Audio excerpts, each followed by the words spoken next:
The 2007 crisis came, of course, on the back of a huge degree of exuberance. This is not what we're seeing at the moment very clearly. There's no exuberance out there. If I had to point towards a crisis or signs of a crisis, I would put on three elements.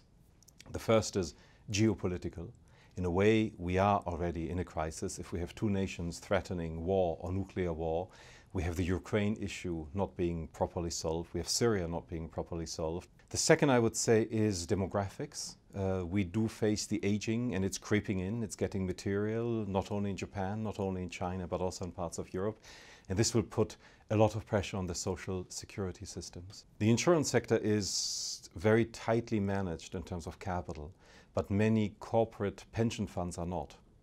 And if there were, we would see sort of the big holes in capital because they have tough times to fund themselves at the low interest rates. And the third one is, I would say, financial regulation. I think we have not yet come to grips with that completely.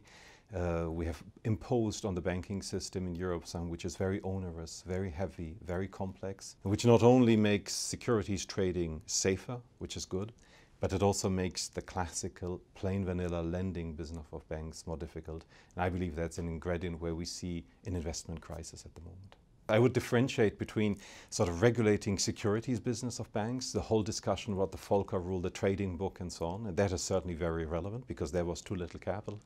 But in my view, we have gone a bit far by also imposing very tough constraints on straightforward lending. And today, if you talk to many entrepreneurs, they have difficulties to obtain plain vanilla lending in the farming sector, in the industrial sector, in the services sector. So I believe the regulation needs to be very clearly differentiated and has to be careful not to choke off traditional bank lending activity.